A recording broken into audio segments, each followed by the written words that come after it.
July 1. So important current affairs அப்படிங்கிறதுல முக்கியமாக இன்னைக்கு நேஷனல் டாக்டர்ஸ் டே அப்படின்னு சொல்றோம். தேசிய மருத்துவர்கள் தினம் அப்படிங்கிறத நம்ம சொல்றோம். ஆன்லைன்ல ஒருத்தவங்க கன்ஃபார்ம் பண்ணுங்க, போத் ஆடியோ அண்ட் வீடியோ உங்களுக்கு நம்மளுடைய ஸ்கிரீன், டிஜிட்டல் போர்டோட ஸ்கிரீன் உங்களுக்கு ரீச் ஆயிருச்சா? எஸ், ஆடியோ வீடியோ கிளியரா இருக்கு. ஜூலை 1 அப்படிங்கிறது நேஷனல் டாக்டர்ஸ் டே அப்படின்னு சொல்றோம். தேசிய மருத்துவர்கள் தினம் அப்படின்னு சொல்லப்படுது. ஸோ இதோட பின்புலம் என்ன, இதோட 2026 தீம் என்ன அப்படிங்கறத குறித்துலாம் பார்க்கலாம். ஜூலை 1 நேஷனல் டாக்டர்ஸ் டே அப்படிங்கறதுல ஸோ இன்னைக்கு என்ன சார் தீம் கொடுத்துருக்காங்க அப்படி சொல்லி பார்த்தீங்கன்னா எழுதிக்குங்க. Behind the mask who heals the healers அப்படின்னு சொல்லியிருக்காங்க. Behind the mask who heals the healers அப்படின்னு சொல்லியிருக்காங்க. இது ரொம்ப கவனிக்கப்பட வேண்டிய ஒரு முக்கியமான ஒரு வார்த்தை. ஸோ நாமெல்லாம் வந்து பார்த்தீங்க அப்படின்னு சொன்னா இந்த மாதிரியான பேண்டமிக் பீரியட்ல COVID-19 or Ebola virus or any other அந்த மாதிரி இருக்கக்கூடிய கிரிட்டிக்கல் சிச்சுவேஷன்ஸ் இன் மெடிக்கல் அந்த மாதிரி ஃபீல்டில் நம்ம நிறைய வந்து பார்த்தீங்க வந்துருங்க ப்ளீஸ். ஸோ என்ன பண்றோம் அப்படின்னு சொன்னா நாம பாதுகாத்துக்கிறதுக்கு அதிகமாக வந்து ஒரு காசியஸா இருக்கும், ரொம்ப காஷன் அப்படிங்கிறது நமக்கு இருக்கு. ஆனா நம்மளை பாதுகாத்துக்கிற பராமரிக்கிற டாக்டர்ஸ் அப்படிங்கிறவங்களுக்கு எந்த மாதிரியான யாருங்க அவங்கள ஹீல் பண்ணுவாங்க அப்படின்னு சொல்லப்படுது. Who heals the healers. Heal அப்படின்னு சொன்னாவே வேர்பு, ஹீலர்ஸ் அப்படின்னாவே நவுன். இந்த இடத்துல ஹீலர்ஸ் அப்படிங்கிறவங்க யாருன்னா மருத்துவர்கள், டாக்டர்ஸ் அப்படிங்கிற மருத்துவர்கள். அப்ப behind the mask who heals the healers, அவங்களையும் பாதுகாத்துக்கிறணும், அவங்களுக்கும் ஒரு பாதுகாப்பு உணர்வு வேணும் அப்படிங்கறத நாம இந்த நாள்ல நினைவு கூறணும் அப்படிங்கிறதுக்காக இந்த தீம் கொடுக்கப்பட்டிருக்கு. அப்ப ஜூலை 1 அப்படிங்கிறது வந்து என்ன டேவா அனுசரிக்கப்படுது? National doctors day. National doctors day. So இவர் யாருடைய பிறந்த நாள் அப்படின்னு சொன்னா எழுதி வச்சுங்க. PC ராய் அப்படின்னு சொல்லுவாங்க. பிதான் சந்திர ராய். அவரோட நேம் வந்து Bidhan Chandra Roy. Who was the second CM of West Bengal. West Bengal அப்படிங்கிற மாநிலத்தினுடைய 2வது முதலமைச்சர். இவர் மருத்துவ பணி ஆற்றியதுனாலையும் மருத்துவத்துக்காக தொண்டு செய்ததுனாலையும் அவர் வெஸ்ட் பெங்கால் அப்படிங்கிறவருடைய முதலமைச்சராக இருந்ததுனாலையும் அவருடைய நினைவு நாள், அவருடைய பிறந்த நாளை போற்றும் விதமாக இந்த நேஷனல் டாக்டர்ஸ் டே அப்படிங்கிறது செலிப்ரேட் பண்ணப்படுது. ஆன்லைன்ல நோட்ஸ் எடுக்கிறீங்க இல்ல? ஆன்லைன்ல நோட்ஸ் எடுக்கிறீங்க. அப்ப ஜூலை 1 அப்படிங்கிறது நேஷனல் டாக்டர்ஸ் டே அப்படின்னு சொல்லப்படுது. பிதான் சந்திர ராய் அப்படிங்கிறவருடைய பிறந்த நாள் அப்படிங்கிறது ஜூலை 1 அப்படிங்கறத ஞாபகம் வச்சுங்க. இவர் வந்து மேற்கு வங்காளம் அப்படின்னு சொல்லக்கூடிய வெஸ்ட் பெங்காலோட செகண்ட் சிஎம். 48ல இருந்து 62 வரை, 48ல இருந்து 62 வரை இவர் வந்து என்னவா இருந்திருக்கிறார் அப்படின்னு சொல்லி பாத்தீங்கன்னா முதலமைச்சராக இருந்திருக்கிறார். 2வது முதலமைச்சர். ஃபர்ஸ்ட் முதலமைச்சரும் டாக்டர் தான். சுதந்திரம் வாங்கினதுக்கு அப்புறம் 47ல இருந்து 42 வரைக்கும் ஒரு டாக்டர் இருப்பாரு. சோ 48ல இருந்து 62 வரைக்கும் 2வது முறை அப்படிங்கிற 2வது முதலமைச்சராக இவர் தேர்ந்தெடுக்கப்பட்டிருப்பார். சோ இந்த நாள்ல தான் நம்முடைய குடியரசுத் தலைவர் அவர்கள் அப்படின்னு சொல்லக்கூடியவங்க டாக்டர்ஸ் அப்படிங்கிறதுக்கு சிறப்பா மருத்துவம் சார்ந்த விருது கொடுப்பாங்க. PC ராய் விருதுனே கொடுப்பாங்க. PC ராய் விருது அப்படிங்கிறது கொடுப்பாங்க. சோ இந்த வருடத்திற்கான விருது யாருக்கு வழங்கப்பட்டிருக்கு அப்படிங்கறத பார்க்கலாம். இன்னைக்கு கொடுப்பாங்க, நாளைக்கு பார்க்கலாம். சோ PC ராய் அப்படிங்கிற ஒரு விருது அப்படிங்கறத ஞாபகம் வச்சுக்கணும். இதை பத்தி நல்லா தெளிவா தெரிஞ்சுக்கிட்டீங்களா? இன்னைக்கு நேஷனல் டாக்டர்ஸ் டேவா? நேஷனல் டாக்டர்ஸ் டே அப்படின்னு சொன்னாவே யாருடைய பிறந்த நாள் அப்படின்னு அனுசரிக்கப்பட்டது? PC ராய் அப்படிங்கறதுடைய விருது, பிதான் சந்திர ராய் விருது அப்படின்றத ஞாபகம் வச்சுக்கிறோம். சரி, அப்ப ஆக்சுவலா வந்து பாத்தீங்க அப்படின்னு சொன்னா இவர் எந்த மாநிலத்தினுடைய முன்னாள் முதலமைச்சர்? வெஸ்ட் பெங்கால் அப்படிங்கறதுடைய முன்னாள் முதலமைச்சர். இந்நாள் முதலமைச்சர் யாரு? சுபேந்து அதிகாரி. இந்நாள் முதலமைச்சர் அப்படிங்கிறது சுபேந்து அதிகாரி அப்படிங்கறத ஞாபகம் வச்சுக்கணும். சுபேந்து அதிகாரி அப்படிங்கிறவர் தான் இந்தாள் முதலமைச்சர். பிஜேபியில இருந்து இருக்காங்க. பிஜேபி. அப்ப இதற்கு முன்னாள் முதலமைச்சரா இருந்தது யாரு? மம்தா பானர்ஜி அப்படின்னு சொல்லக்கூடியவங்க இருந்தாங்க. சோ அவங்களுக்கு பிறகு வந்து பாத்தீங்கன்னா சுபேந்து அதிகாரி இருக்கிறாரு. சோ 2வது முதலமைச்சராக இருந்தவர் தான் இந்த பிதான் சந்திர ராய். பிதான் சந்திர ராய் அப்படிங்கிறவர் அவர் வந்து ஒரு மருத்துவராக இருந்து நிறைய பணியாற்றி இருக்கிறதுனால ரொம்ப முக்கியமாக அப்ப மருத்துவர்களை போற்றக்கூடிய ஒரு நாள். அப்ப பிஹைண்ட் த மாஸ்க், சரியா, who heals the healers. Behind the mask who heals the healers அப்படி சொல்லி பார்க்கிறோம்.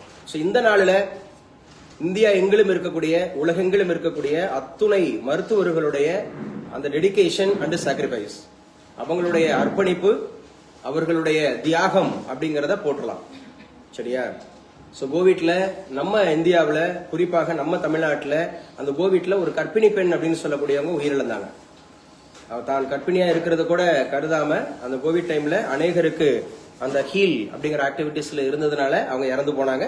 அவங்களுக்கு நம்முடைய பாரத பிரதமர் குடியரசுத் தலைவர் அவர்கள் விருது வழங்கினாங்க. அவங்களுடைய கணவருக்கு வந்து விருது வழங்கினாங்க. அப்ப இதுக்குள்ள நிறைய டெடிகேஷன் இருக்கு, தியாகம் இருக்கு. நம்ம கொஞ்சோண்டு ஏதாவது ஒரு விஷயம் அப்படின்னு இருந்தா கூட நம்ம சங்கோச்சப்படுவோம்.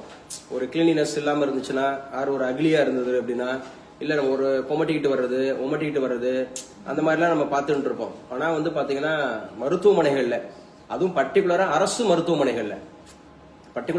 மருத்துவமனைகள்ல நீங்க போய் பாத்தீங்க அப்படின்னு சொன்னா அவ்வளோ அந்த மாதிரி இருக்கக்கூடிய நோயாளிகள் அப்படிங்கிறவங்க நிறைய அந்த ஸ்மெல்லு அந்த மாதிரி இருக்கக்கூடிய விஷயங்கள்லாம் சகிச்சுக்கிட்டு எல்லா தரப்பு மக்களும் அங்க வருவாங்க. அப்படிங்கிற போது அந்த அவங்களெல்லாம் அதெல்லாம் சகிச்சுக்கிட்டு அந்த மருத்துவம் பார்க்கறது அப்படிங்கிறது அது ஒரு விதமான ஒரு சாக்ரிஃபைஸுங்க. அது எல்லாருக்கும் வந்துடாது. ஏதோ மருத்துவர்கள் அப்படிங்கிறவங்க நிறைய ஹாஸ்பிட்டல்ஸ் வச்சிருக்காங்க, நிறைய சம்பாதிக்கிறாங்க, வந்து பாத்தீங்கன்னா நிறைய அரசு வேலையில நிறைய சம்பளம் வாங்குறாங்க அப்படிங்கிற மாதிரியான ஒரு சூழல் அப்படிங்கிறது நம்மளால கருதப்படுது. ஆனா அதையும் தாண்டி ஒரு எடுத்துக்காட்டு சொல்லுவாங்க.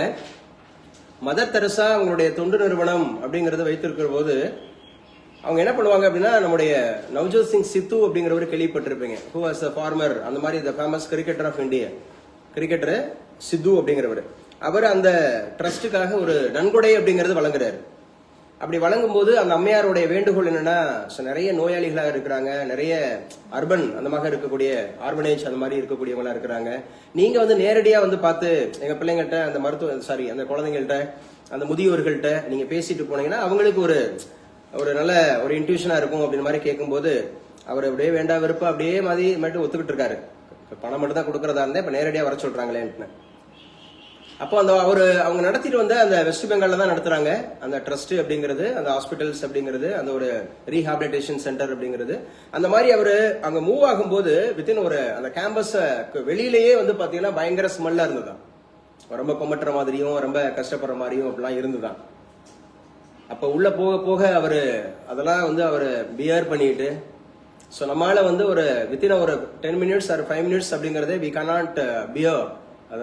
நம்ம அதை இது பண்ணிக்க முடியல, இன்ஹேல் பண்ணிக்க முடியலையே. 24 hours அப்படிங்கிறது இதுக்குள்ளேயே இருந்து, ஏன்னா அந்த தொழுநோயாளிகள் வந்து ரொம்ப சீல்வடியும், அந்த புண்ணு மற்றபடியான அந்த மழையான காரியங்கள் இதெல்லாம் சகிச்சுக்கிட்டு அவங்களுக்கான சர்வீஸ் பண்றாங்கல்ல, அதுதான் உண்மையான சர்வீஸ். நம்ம இங்க ஈஸியா கொடுத்துட்டு போயிடலாம்.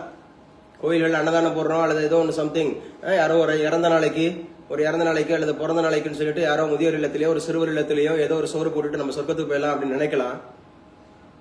ஆனா அது இல்லைங்க. அன்புங்கிறது அதான் வந்து சொல்றேன். அது வந்து பாத்தீங்கன்னா அன்புங்கிறது அது என்மைட்டி அப்படின்னு சொல்லுவாங்க, ஆர் எட்டர்னிட்டி அப்படின்னு சொல்லுவாங்க. எட்டர்னிட்டி அது அளவில்லாத இருக்கணும். துரோகிகளையும் நேசிக்கக்கூடிய அந்த மனப்பாங்கு, நம்மளை வெறுப்பவர்களையும் நேசிக்கக்கூடிய அந்த மனப்பான்பு. சரியா? அதாவது வந்து பாத்தீங்கன்னா அந்த எந்த விதமான எதிர்பார்ப்பும் இல்லாம அழகா சொல்லும் வேதம் கூட சொல்லும், நன்றி அறியாதவர்களுக்கும் துரோகிகளுக்கும் நீங்கள் நன்மை செய்கிறவர்களாகவே இருங்கள். இந்த வார்த்தையை கவனிங்களா? நன்றி அறியாதவர்களுக்கும் சரியா துரோகிகளுக்கும் நீங்கள் நன்மை செய்கிறவர்களாகவே இருங்கள். இந்த வார்த்தை அழகான வார்த்தை பாருங்க. நன்மை செய்கிறவர்களுக்கே நன்மை செய்கிறதுனால் உங்களுக்கு என்ன நன்மை உண்டாக போகிறது? உங்களை நேசிக்கிறவர்களையே நீங்கள் நேசிப்பீர்களானால் என்ன உங்களுக்கு நன்மை உண்டாக போகிறது? சரியா? அநீதி இழைப்பவர்களுக்காகவும், அதான் முக்கியமான வார்த்தை. உன்னை போல் பிறரையும் நேசி. நம்மள வந்து ஒருத்தர் மூஞ்சிய பாருன்னா நமக்கு எவ்வளவு கோவம் வருது. அப்ப நீ பிறரையும் மூஞ்சிய பாருன்னு சொல்லாத.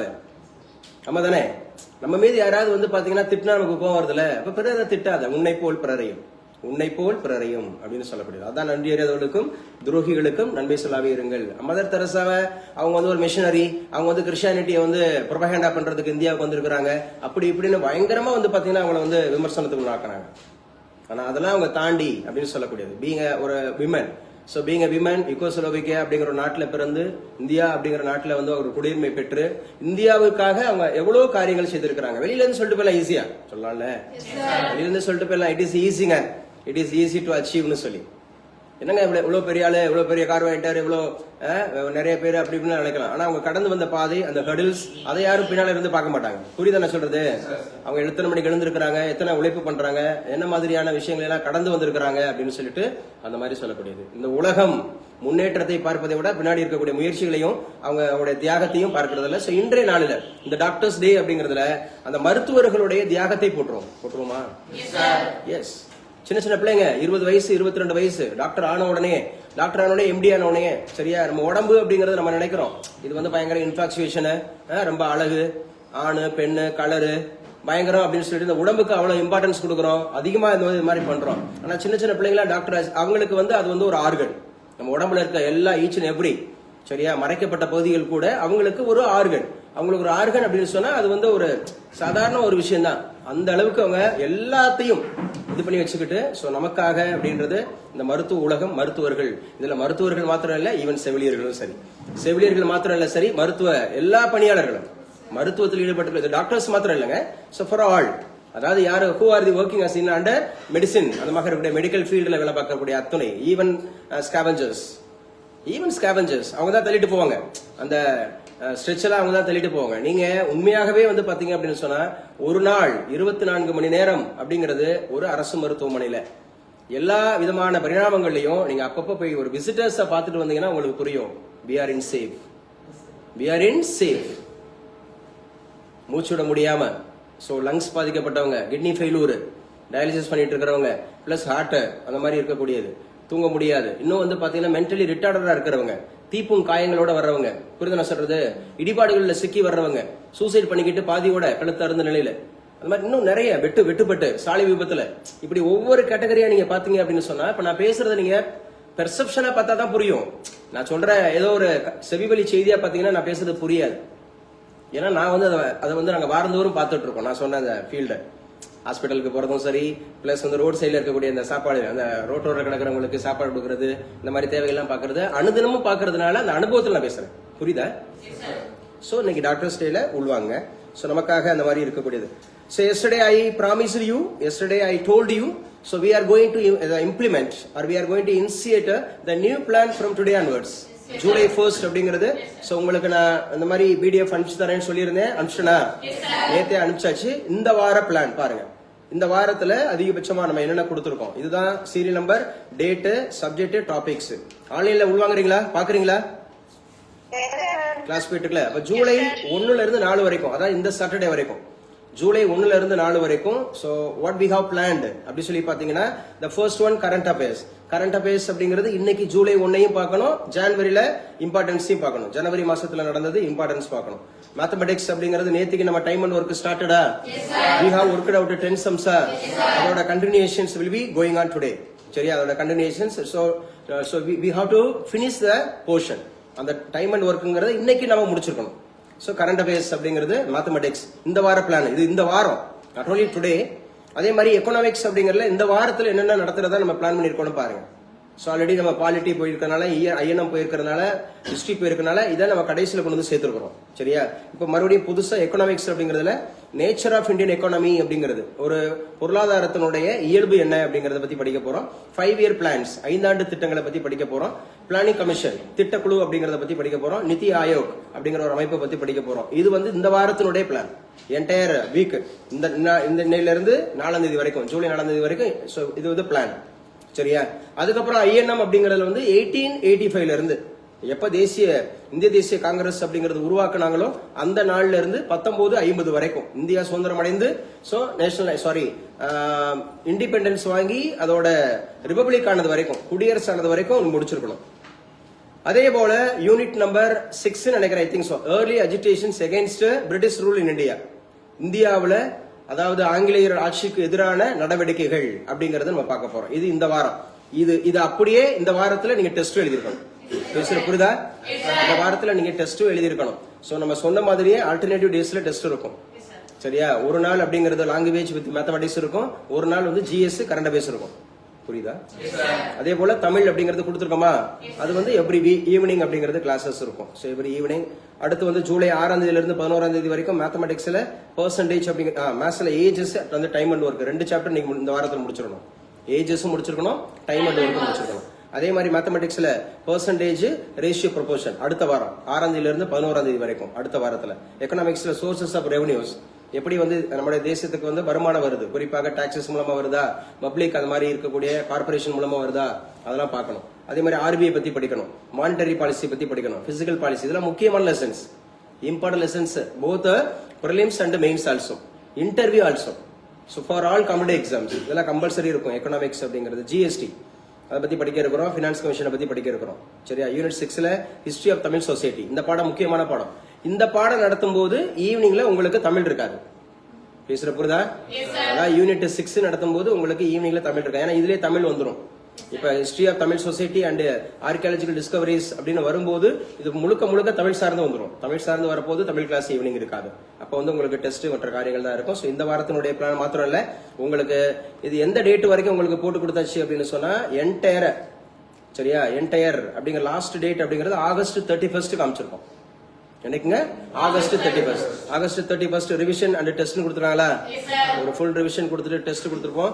ஸோ அதே மாதிரி அந்த ஆகஸ்ட் 24 இருந்து மேத்ஸ் ஃபுல் போர்ஷன் டெஸ்ட் இருக்கும். எந்தெந்த இடத்துல மேத்ஸ் ஃபுல் போர்ஷன் டெஸ்ட் இருக்கும்? ஏன்னா மேத்தமெட்டிக்ஸ் ஜிஎஸ் வச்சு தான் குரூப் 1ல உள்ள வர முடியும். குரூப் 2ல தமிழ் அண்ட் மேத்தமெட்டிக்ஸ் அதுதான் டிசைடிங் ஃபேக்டரா இருக்கும், குரூப் 4 அண்ட் குரூப் 2க்கு. ஸோ மேக்ஸிமம் அதே மாதிரி டிஎன்பிசி படிக்கிறவங்க மாத்திரம் இல்ல, எஸ்எஸ்சி ஆர்ஆர்பிக்கு முழுக்க முழுக்க இந்த பிளான் அப்படிங்கறது ஒட்டி போகும். ஸோ நல்லா படிச்சுங்க. ஏதாவது டவுட்ஸ் இருந்தா கேட்கலாம். ஆன்லைன்ல கிளாஸ் போயிட்டு இருக்குல்ல? சோ இதெல்லாம் உங்களுக்கு ரீச் ஆயிருக்கும். இதை வந்து ஸ்டிக் ஆன் பண்ணி பேசுங்க. ஜிஎஸ்டி டே அன்னைக்கு ஜூலை 1 தான் இம்ப்ளிமெண்ட் பண்ணாங்க. அப்ப ஜிஎஸ்டி டே அப்படிங்கறது இன்னைக்கு தான் இம்ப்ளிமெண்ட் பண்ணாங்க. இன்னைக்கு தான் வந்து ஆக்சுவலா வந்து பாத்தீங்கன்னா 100 நாள் வேலைவாய்ப்பு திட்டம் 125 நாளா மாறுறது இன்னைக்கு தான். சோ அந்த டேவா எடுத்துக்கலாம். ஜூலை 1 அப்படிங்கறத ஞாபகம் வச்சுங்க. Doctors day, yes, chartered accountant day அப்படிங்கறத ஞாபகம் வச்சுங்க. சிஏ சார்ட்டர்ட் அக்கௌண்டன்ட் டே அப்படிங்கறது இன்னைக்கு தான் ஜூலை 1. டாக்டர்ஸ் டே அப்படிங்கறது இன்னைக்கு 1. சரியா? அதே மாதிரி ஜிஎஸ்டி கிராஸ் அந்த மாதிரி goods and services tax, goods and services tax அப்படிங்கறது ஜிஎஸ்டி அப்படிங்கிறது இன்னைக்கு தான் ஜூலை 1 2017. ஜூலை 1 2017 அப்படிங்கிறது ஞாபகம் வச்சுக்கணும். சோ ரொம்ப ரொம்ப முக்கியமானது அப்படிங்கறத ஞாபகம் வச்சுங்க. இது நம்ம பார்த்துட்டோம். புதிய ஊரக வேலை திட்டம் அப்படிங்கிறது இன்று முதல் அமல். Not only Tamil Nadu but also in the world, India முழுமைக்கும்.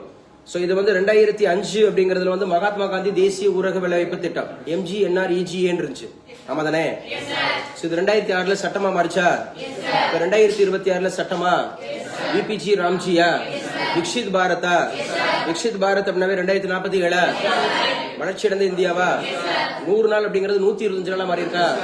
சோ 125 நாள்ல 60% அப்படிங்கிறது மத்திய அரசும் 40% அப்படிங்கிறது மாநில அரசும். 60% அப்படிங்கிறது மத்திய அரசும், 40% அப்படிங்கிறது மாநில அரசும் அப்படிங்கிறது கொடுக்குறாங்க அப்படிங்கறத ஞாபகம் வச்சுங்க.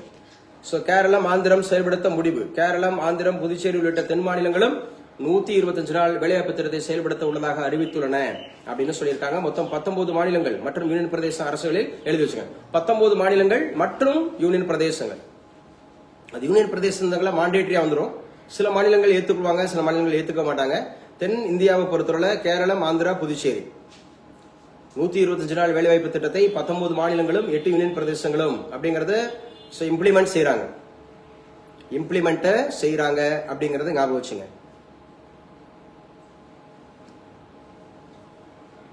இம்ப்ளிமெண்ட் செய்யறாங்க. இதுதான் VPG ராம்ஜி அப்படிங்கிற ஒரு திட்டம் அப்படிங்கறத ஞாபகம் வச்சுங்க. மத்திய அரசு அப்படிங்கறது இந்த திட்டத்துக்காக எவ்வளவு கோடி சார்? 7,957 கோடி தமிழ்நாட்டுக்கு. 7957 crore, 7,957 கோடி. இது மெயின்ஸுக்கு முக்கியமான ஒரு டாபிக். VPG ராம்ஜி 100 நாள் அப்படிங்கறத இனிமேல் 100 நாளே இல்ல 125 நாள் வேலைவாய்ப்பு திட்டம் பற்றி விவரி அப்படின்னு சொன்னா இதோட பின்புலம் ஞாபகம் வச்சுக்கணும். சரியா? இதோட ஏர்லியர் எப்படி இருந்துச்சு? மகாத்மா காந்தி தேசிய ஊரக வேலைவாய்ப்பு திட்டம் 100 நாள் வேலைவாய்ப்பு திட்டமாக இருந்துச்சு. 100 நாள் வேலைவாய்ப்பு திட்டம் என்றால் என்ன? அதாவது வருடத்திற்கு 100 நாட்கள் வேலை கொடுக்கிறது. இது வந்து ஒர்க் டு ஃபுட் அப்படிங்கிற மாதிரியான கான்செப்ட் தான். வேலைக்கு உணவு அப்படிங்கிற திட்டம். அவங்க சாப்பிட்டு வாழ்வாதாரத்தை பாதுகாத்துக்கணும் அப்படிங்கிறதுக்காக, அந்த லைவ்லிஹுட் அப்படிங்கிறதுக்காக. இது மகாத்மா காந்தி தேசிய ஊரக வேலைவாய்ப்பு திட்டம் அப்படிங்கிறது வந்து 2005 அப்படிங்கறதுல அமல்படுத்தப்பட்டது. 2006 அப்படிங்கறதுல சட்டமாக்கப்பட்டது. 2026 ஜூலை 1 முதல் 19 மாநிலங்கள் மற்றும் 8 யூனியன் பிரதேசங்கள்ல இது VPG ராம்ஜி அப்படிங்கிற ஒரு ப்ராஜெக்டா கொண்டு போகுது. இதுக்கு 7,957 கோடி தமிழ்நாட்டுக்கு ஒதுக்கப்பட்டிருக்கு அப்படிங்கறத முதலமைச்சர் சொல்லியிருக்கிறாங்க. அதன் பங்காக தமிழக அரசு எழுதி வச்சுங்க. 5305 கோடி 5305 கோடி 40%. அப்ப டோட்டலா ஒரு 12 அந்த மாதிரி 1000 கோடி அப்ராக்சிமேட்டா 13,000 கோடி வச்சுங்க. 13,000 கோடி அப்ராக்சிமேட் 100% அப்படின்னு எடுத்துக்கிட்டா ஒரு அப்ராக்சிமேட்டா 13,000 கோடி. மத்திய அரசு ஒரு 7,957 கோடி, மாநில அரசு ஒரு 5,305 கோடி அப்படிங்கிற ஒரு அடிப்படையில இதை வந்து ஒதுக்குறாங்க அப்படிங்கறத ஞாபகம் வச்சுங்க. இதை வந்து ஒதுக்கி இருக்கிறாங்க. என்ன திட்டம்? சோ நீங்க டோட்டலா இதுக்கு பாத்தீங்கன்னா மத்திய அரசு கொடுக்கக்கூடியது 1.51 லட்சம் கோடிங்க. 1.51 லட்சம் கோடி டோட்டலா. நமக்கே 7,957 கோடி தமிழ்நாட்டுக்கு. டோட்டலா 1.51 லட்சம் கோடி. ஏன் இந்த ஃபிகர் எவ்வளவு கிளியரா கொடுக்குறேன் அப்படின்னு சொன்னா, மெயின்ஸுக்கு இன்டர்வியூக்கு கண்டிப்பா கேட்பாங்க. இப்ப நம்மளுடைய அசிஸ்டன்ட் ப்ரொஃபசர் எல்லாம் புலம்பிட்டு இருக்காங்க. 5 மார்க் கொடுத்திருக்காங்க, 10 மார்க் கொடுத்திருக்காங்க, 15 மார்க் கொடுத்திருக்காங்க. ஏன்னா பேப்பர் திருத்தவங்க சில எதிர்பார்த்திருப்பாங்க. திட்டங்கள் எழுதுனேன் அப்படின்னு சொன்னா வெறுமனே மகளிர் உரிமை தொகை திட்டம் அப்படின்னு சொன்னா இது மகளிருக்கு மாதம் 1000 ரூபாய் கொடுக்கப்படுகிறது அப்படின்னு எழுதினா ஃபுல் மார்க் கிடைக்காது. இந்த மகளிர் உரிமை தொகை திட்டம் அப்படிங்கிறது எந்த நாள் அமல்படுத்தப்பட்டது, யாருடைய பிறந்த நாள் அமல்படுத்தப்பட்டது, இதற்காக எவ்வளவு கோடி ஒதுக்கப்பட்டது, இதுல எத்தனை பயனாளிகள் இருக்கிறாங்க, இதன் மூலமா எவ்வளவு பேர் பயனடைஞ்சிருக்காங்க, எவ்வளவு கோடி அதை போய் சேர்ந்திருக்கு. புரியுதா? இந்த திட்டத்தினுடைய நோக்கம் என்ன? இந்த திட்டத்தினுடைய நோக்கம் அப்படிங்கிறது நிறைவேறிச்சா இல்லையா, நிறைவேறதுக்கான காரணம் என்ன, இதனால மக்களுடைய பொருளாதாரம் உயர்ந்திருக்கா, பேசுற புரியுதா? இப்படி எல்லாம் நீங்க உள்வாங்கி இன்டர்பிரேட் பண்ணாதான் உங்களுக்கு மார்க் கிடைக்கும். 50 மார்க் சும்மா கொடுத்துட மாட்டாங்க. மெயின்ஸ்ல சும்மா வாட் இஸ் ஃபார் எழுதுனா கொடுக்க மாட்டாங்க. மகளிர் உரிமை தொகை திட்டம் மாதம் 1000 ரூபாய் பெண்களுக்கு கொடுக்கப்படுகிறது. அவ்வளவுதான் முடிஞ்சு போச்சு. அவ்வளவுதான் முடிஞ்சு போச்சு. நீங்க மார்க் ஃபுல்லா கொடுத்துருங்க அப்படின்னா எப்படிங்க? இப்ப நீங்க விபிஜி ராம்ஜி அப்படின்னு சொன்னா ஜூலை 1, 2026 எழுதுனா நீங்க மார்க் கிடைக்கணும்னு எதிர்பார்க்க கூடாது. அது மட்டும் எழுதுனா மார்க் கிடைக்க கூடாது. சோ நம்ம சொன்ன மாதிரி அது மகாத்மா காந்தி தேசிய ஊரக அழைப்பு திட்டமாக 2005 அறிமுகப்படுத்தப்பட்டது. 2006 சட்டமாக்கப்பட்டது. அது 100 நாள் வேலைவாய்ப்பா இருந்தது. 100 நாள் அப்படிங்கறது வேலை கொடுப்பாங்க. அது 100 நாள் அப்படிங்கிற வேலை வாய்ப்பு அப்படிங்கறதுனால கிராமப்புறங்கள்ல சாலைகளை பராமரிக்கிறது அப்படிங்கிறது இருக்கு, குடிநீர் அப்படிங்கறது வளங்கள் அப்படிங்கிறது இருக்கா. மெயினா வந்து பாத்தீங்கன்னா வாழ்வாதாரத்தை கொடுக்கறது அப்படிங்கிறது நேற்று ஒரு 5 முக்கியமான காரியங்கள் பார்த்தோமா. அதெல்லாம் நீங்க தொகுத்து எழுதினாதான் you can get full marks. You can get full marks. எல்லாத்துக்கும் ரெடியா இருக்கணும். நம்ம கொடுக்குற கிளாஸஸ் எல்லாம் ஒரு சிலர் தான் அட்டன் பண்ணாங்க. நான் உங்களுக்கு காண்பிக்கிறேன் இல்ல, இந்த கிளாஸ் முடிச்சோன்னா ஞாபகப்படுத்துங்க. இந்த கிளாஸ் முடிச்சா ஞாபகப்படுத்த உங்களுக்கு ஸ்கிரீன்ல காமிக்கிறேன். நம்ம கிட்ட படிச்ச 620 பேர்ல ஒரு 350 பேருக்கு மேல, அதாவது எபோவ் 50% அப்படிங்கறது வந்து கிளியர் ஆயிருக்காங்க. எல்லாரும் புலம்பிட்டு இருக்காங்க, கேஸ் போடுறாங்க. எல்லாரும் புலம்பிக்கிட்டு இருக்காங்க, கேஸ் போடுறாங்க. அது சரி, அப்படி கஷ்டம் இருக்கதான் செய்யுது. I agree with you. நான் வந்து அக்ரி பண்றேன். ஆனா அதுலயும் ஜெயிச்சவங்க இருக்காங்கல்ல, அதுலயும் கஷ்டத்துல நான் சொன்னேன்ல, குரூப் 4 வந்து ஓலைச்சூர்ல இருந்து கேட்டா, பின்னால இருந்து கேட்டா, அதுலயும் ஜெயிச்சவங்க தானே இருக்காங்கல்ல, நம்ம அகாடமில இருந்து இருக்காங்களா ஜெயிக்கிறவங்க. அதான் சொல்றோம். எதுக்கு நம்ம வந்து எல்லாத்துக்கும் தயாரா இருக்கணும். எல்லாருக்கும் தயாரா இருக்கணும். பாதிக்கப்பட்டவர்களோடய இருக்கணும். நம்ம ஜெயிச்சிட்டோம் அப்படிங்கிற மாதிரி சொல்லிட்டு பாதிக்கப்பட்டவர்களை நம்ம மேலும் பாதிப்புக்கு உள்ளாக்க கூடாது. அந்த பாதிக்கப்பட்டவரோட இருக்கணும். அதுலயும் நம்ம ஜெயிக்கணும். பாதிப்படைஞ்சாலும் நான் ஜெயிச்சு காட்டுறேன்டா. இந்த டாக்டர் திருமாவளவன் சொல்லுவாரு. நேத்து கூட ஒரு பேச்சுல பேசும்போது சொன்னாரு, நீங்க ஓரங்கட்ட பார்த்தாலும் ஒதுக்கப்பட்ட பார்த்தாலும், ஏன்னா ஒரு சிலரை வந்து பாத்தீங்கன்னா ஒரு குறிப்பிட்டதுல இருக்கிறாங்கன்னா, இஸ்லாமியர்களுக்கு ஒரே ஒரு ஒற்றை குரல் அவர் இருந்தாரு. நீங்க ஜெய் ஸ்ரீராம் அப்படின்னு சொன்னீங்கன்னா நான் என்ன சொல்லுவேன்? அல்லாஹு அக்பர் அப்படின்னு என்னங்க, அல்லாஹு அக்பர். ஏன்னா இந்த தேசத்துல எல்லாரும் சமம். அக்கார்டிங் டு ஆர்டிகல் 14 படி எல்லாரும் சமம். இங்க வந்து இந்தியா வந்து பாத்தீங்கன்னா ஒரு சமய சார்பற்ற நாடு. என்ன நாடுங்க? சமய சார்பற்ற நாடு. செகுலர். அதுலதான் முக்கியமா liberty, equality, fraternity. Liberty, equality, fraternity. இந்த தேசம் அப்படிங்கிறது வந்து பாத்தீங்கன்னா பல்வேறு இனங்களின் அருங்காட்சியகம். நீங்க வந்து இந்த ஜெய் ஹிந்துஸ்தான, ஜெய் ஸ்ரீராம் அந்த மாதிரி இதை வந்து ஒரு இந்துக்களினுடைய நாடாக சொல்லிட முடியாது. இங்க எல்லாருமே வந்து பாத்தீங்கன்னா கிறிஸ்தவர்கள், இஸ்லாமியர்கள் எல்லாம் எங்கேயோ இருந்து இங்க வந்து குடியேறினவங்க கிடையாது. இங்க எல்லாமே பூர்வகுடி மக்கள். புரியுதா? இந்திய தேசத்திற்குரியவங்க தான் இங்க இருக்கிறாங்க. இந்திய தேசத்துக்குரியவங்க தான். அன்னைக்கு அந்நியர் போராடியது கூட இதே இஸ்லாமியர்கள், இங்க இருக்கக்கூடிய கிறிஸ்தவர்கள், சீக்கியர்கள், பௌத்தவர்கள், நம்ம தமிழ்நாட்டுல தீக்கான்னு சொல்லக்கூடிய கடவுளே இல்ல மறுப்பாளர்கள் எல்லாருமே தானே போராடி இருக்காங்க. இனி படிக்கக்கூடிய பாடத்தை, இந்த இந்திய தேசிய இயக்கத்தை பாடத்தை படிக்கும் போது ரொம்ப கவனமா படிங்க. ரொம்ப ரொம்ப கவனமா படிங்க. பரீட்சைக்காக படிக்காதீங்க. சென்னை வாசிகள் சங்கம் அப்படின்னு படிக்கும்போது பரீட்சைக்காக படிக்காதீங்க. சென்னை மகாசன சபை அப்படிங்கிற படிக்கும்போது பரீட்சைக்காக படிக்காதீங்க. இந்திய தேசிய இயக்கம் அப்படிங்கறத, இந்திய தேசிய காங்கிரஸ் அப்படிங்கறத பரீட்சைக்காக படிக்காதீங்க. இந்த புரிதல் ஏற்பட்டாதான் நம்மளை யாரு ஆளணும், நமக்கு ஆளக்கூடியவர்களுக்கு என்னென்ன மாதிரியான சாக்ரிஃபைஸ் இருக்கு, தியாகம் இருக்கு, அவங்க என்னென்ன மாதிரியான போராளிகளா இருந்திருக்கிறாங்க. புரியுதா? அது கட்சி சார்பற்று ஏதோ கட்சி மட்டும் நினைச்சிடக்கூடாது. ஏதோ கட்சி இவங்க வந்து அப்படி இப்படி பண்றாங்க நினைக்க கூடாது. அதுக்கு பின்புலத்துல யாரெல்லாம் இந்த கட்சிகளை இயக்கிட்டு வந்திருக்கிறாங்க, அவங்களுக்கு எந்த மாதிரி மக்களுடைய களத்துல நின்று இருக்காங்க, எவ்வளவு பேர் சிறைவாசம் இருந்திருக்கிறாங்க, எவ்வளவு வந்து பாத்தீங்கன்னா தியாகங்கள் பண்ணிருக்கிறாங்க, எத்தனையோ நாட்கள் வந்து உணவு பட்னியா கிடந்திருக்கிறாங்க. புரியுதா? சுதந்திரம் ஒன்றும் சும்மா கிடைத்தது அல்ல. சுதந்திரம் ஒன்றும் சும்மா கிடைத்தது அல்ல. அநேகர் போராடி இருக்காங்க. ஏங்க இவங்க தான் ஆளணுமா, ஏன் இவங்க எல்லாம் ஆளக்கூடாதா அப்படின்னு சொன்னா ஆள்றதுக்குன்னு ஒரு தகுதிகள் இருக்கு, இந்த தேசத்துக்குன்னு ஒரு தகுதிகள் இருக்கு. சோ அவங்க என்னென்ன மாதிரியான விஷயங்களை வர்றாங்க அப்படிங்கறத நம்ம எடுத்துட்டு போகணும். சோ 1.51 லட்சம் கோடியா, 7,957 கோடியா, மத்திய அரசு தமிழ்நாட்டுக்கா, சோ மாநிலம் அப்படிங்கிறது 5,305 கோடியா. சோ ரொம்ப முக்கியமானது அப்படிங்கறது ஞாபகம் வச்சுங்க. விபிஜி ராம்ஜி எஸ் முக்கியமானவருங்க இவர். கவிஞர் புவியரசு இவரை பத்தி கண்டிப்பா இந்த வருடத்துல டிஎன்பிஎஸ்சில மேக்சிமம் கேட்பாங்க. ஏன்னா சாகித்ய அகாடமி அவார்டு இவர் 2 முறை வாங்கியிருக்காரு. 2010 கையொப்பம், இது உங்களுக்கு டெக்ஸ்ட் புக்ல இருக்கு. 2010 அப்படிங்கிறது கையொப்பம் அப்படிங்கறது வாங்கியிருக்காரு. 9 ஹரிஷூர் 2009 சார் கையப்பம். கையொப்பம் அப்படிங்கிறது என்னமா கவிதை தான். கையொப்பம் அப்படிங்கிறது ஒரு கவிதை அப்படிங்கிறதுக்காக சாகித்ய அகாடமி விருது வாங்கியிருக்காரு. அதுக்கு முன்னாடி புரட்சிக்காரன் மொழிபெயர்ப்புக்காக டிரான்ஸ்லேஷனுக்காக வாங்கியிருக்காரு. மொழிபெயர்ப்புக்காக வாங்கியிருக்காரு புரட்சிக்காரன். அது 2007 நினைக்கிறேன், ஐ திங்க் சோ. ஆனா 2007 புரட்சிக்காரன் அப்படிங்கறது டிரான்ஸ்லேஷனுக்காக வாங்கியிருக்கிறாரு நம்முடைய புவியரசு. நேற்றைய தினம் அவர் இறந்திருக்கிறாரு. 94 வயது அப்படிங்கறதுல இறந்திருக்காரு. வயது முதிர்வு காரணமாக தான் இறந்திருக்கிறாரு. 2 முறை சாகித்ய அகாடமி விருது பெற்றவர் Puviyarasu. Mostly expected questions Ilaiyaraaja பத்தி கூட, சாரி பாரதி ராஜா பத்தி கூட கேட்கலாம், பாக்கியராஜ் பத்தி கூட கேட்கலாம். ஏன்னா திரைப்படங்கள் திரைத்துறை சார்ந்து நம்முடைய கேள்வியில் இடம்பெறுது. டிஎன்பிஎஸ்சியில் இடம்பெற்று தான் இருக்கு. அது கலை அப்படிங்கிறது நம்ம ஊர்ல ஒரு முக்கியமான ஒரு பாடமா இருக்கு. அப்ப புவியரசு 2 முறை சாகித்ய அகாடமி விருதா. ஒண்ணு வந்து புரட்சிக்காரனா, 2007 டிரான்ஸ்லேஷனுக்காகவா. சாகித்ய அகாடமி விருது 2 விதத்துக்காக கொடுப்பாங்க. ஒன்னு டிரான்ஸ்லேஷனுக்காக கொடுப்பாங்க, ஒன்னு ஒரிஜினலுக்காகவே கொடுப்பாங்க. அப்ப 2மே அவர் வாங்கியிருக்காரு. அப்படி கோவையில தான் அவர் இறந்திருக்கிறாரு. இவர் கோவையை சார்ந்தவர் அப்படின்னு சொல்லி பார்க்கிறோம். சோ அடுத்து முக்கியமானது இன்னைக்கு கரண்ட் அஃபேர்ஸ் ஜூலை 1 அப்படிங்கிறது SIR எழுதி வச்சுங்க. SIR special intensive revision.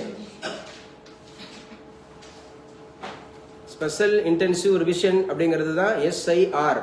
இந்த SIR அப்படின்னு சொல்லக்கூடியது முதல்ல எந்த ஆண்டு? 2002ங்க. 2002ல தான் SIR அப்படிங்கறது ஞாபகம் வச்சுக்கணும். Special intensive revision. சோ இப்ப அது இண்டி கூட்டணி அப்படிங்கிறது கடிதம். அதுல திமுக ஆம் ஆத்மியும் கையொப்பம் விட்டுருக்காங்களாம். திமுகவும் கையெழுத்திட்டு இருக்காங்க, ஆம் ஆத்மியும் கையெழுத்திட்டு இருக்காங்க. SIRக்கு எதிர்ப்பு தெரிவித்து, SIR அப்படிங்கிறதுக்கு எதிர்ப்பு தெரிவித்து இவங்க 2 பேரும் கையொப்பம் விட்டுருக்காங்க அப்படிங்கறத ஞாபகம் வச்சுங்க, எழுதி வச்சுங்க. அடுத்து நம்ம பார்க்க இருக்கிறது முக்கியமானது இன்னைக்கு கரண்ட் அஃபேர்ஸ்ல கடையம் அப்படிங்கிறது திருநெல்வேலி மாவட்டத்திலயா தூத்துக்குடி மாவட்டம் தென்காசி மாவட்டத்தில் வருது கடையம். இந்த கடையம் அப்படிங்கிற ஊர்ல இருக்கக்கூடிய பாரதி அப்படிங்கிற உயர்நிலை பள்ளி, கவர்மெண்ட் ஸ்கூல் தான் அது. சோ கடையம் அப்படிங்கறது அந்த பள்ளியானது தற்போது செல்லம்மாள் பாரதி அப்படிங்கிற பள்ளியாக பெயர் மாற்றம் செய்யப்பட்டிருக்காங்க. செல்லம்மாள் அப்படிங்கிறது அவங்களுடைய மிஸ்ஸஸ். பாரதியாரோட மனைவி பேர் என்ன? நீங்க வாட்டு கண்ணம்மான்னு எடுத்துக்காதீங்க. பாரதி கண்ணம்மாலாம் திரைப்படம் வந்துச்சு. பாரதிக்குனாவே கண்ணம்மா தான், பாரதிக்கு செல்லம்மா. அவங்களுடைய மகள் பேரு தங்கம்மா. மகள் பேர் என்னது? தங்கம்மா. பாரதியோட மனைவி பேர் என்ன? செல்லம்மாள். பாரதியோட மகள் பேர் என்ன? கண்ணம்மாள். பாரதி அப்படின்னு சொல்லக்கூடிய பிறந்த மாவட்டம் எது? அது மாவட்டம் கிடையாது, தூத்துக்குடி மாவட்டம். அன்னைக்கு உள்ள தூத்துக்குடி மாவட்டம் எட்டயபுரம் அப்படிங்கறதுல முண்டாசு கவிஞர் நீடுதுயில் நீக்க பாடி வந்த நிலா, தேசிய கவி, இதெல்லாம் அவருடைய பேரு. ஆடுவோமே பள்ளு பாடுவோமே ஆனந்த சுதந்திரம் அடைந்து விட்டோம் என்று யாருடைய வரிகள்? பாரதியாருடைய வரிகள். ஓடி விளையாடு பாப்பா நீ ஓய்ந்திருக்கலாகாது பாப்பா, யாருடைய வரிகள்? பாரதியோட பாப்பா. காக்கை சிறகுனிலே நந்தலாலா, யாரோட வரிகள்? பாரதியாரோட வரிகள். ஆணுக்கு பட்டங்கள் ஆள்வதும் சட்டங்கள் செய்வதும் பாரினில் பெண்கள் நடத்த வந்தோம், 8 அறிவியலில் ஆணுக்கு பெண் இழைப்பிள்ளை காண்கின்ற கும்மியடி, யாரு? பாரதியாரோட பாடல். சரியா? அச்சமில்லை அச்சமில்லை அச்சம் என்பதில்லையே, உச்சி மீது வானிடந்து வீழுகின்ற போதிலும் அச்சமில்லை அச்சமில்லை அச்சம் என்பதில்லையே, யாருடைய வரிகள்? பாரதியாருடைய வரிகள். ஏன் இதை பத்தி எல்லாம் பேசிட்டு இருக்கேன்? நான் பேச்சு போட்டியா பேசிட்டு இருக்கேன். இது பாடத்துல கேட்பாங்க. இந்த வரிகளை கொடுத்துட்டு தமிழ்ல கொடுத்துட்டு இது யாருடைய வரிகள்னு கேட்பாங்க. பாரதியார், பாரதிதாசன், வாணிதாசன், கண்ணதாசன் கொடுத்துட்டு ஐயோ இது வாணிதாசனா கண்ணதாசனா? முதல்ல பாரதியார் பாரதிதாசனோட போறது இல்ல, இது வாணிதாசனா கண்ணதாசன் போயிடக்கூடாது. சரியா? சப்ப அப்சல்யூட் படிச்சாதான் பண்ண முடியும். அப்சல்யூட் படிச்சாதான் பண்ண முடியும். ஒளி படைத்த கண்ணினாய் வா வா வா, யாருடைய வரிகள்? சும்மா சொல்லுங்க. பாரதியார் தான். யாருதான்? பாரதியார் தான். ஒளி படைத்த கண்ணினாய் வா வா வா. நான் விருதுநகர் இந்து நாடார் மேல்நிலைப் பள்ளிங்கிற கவர்மெண்ட் ஸ்கூல்ல +1 கிளாஸ் டீச்சரா இருந்தேன். வெள்ளிக்கிழமை சாயங்காலம் அந்த பாட்டு போட்டான்னு வச்சுங்க, சனிக்கிழமை லீவு நடத்தும். எந்த பாட்டு? ஒளி படைத்த கண்ணினாய். அந்த பாட்டு பாடின உடனே பசங்க கத்துவாங்க, அப்பாடா நாளைக்கு லீவுப்பா.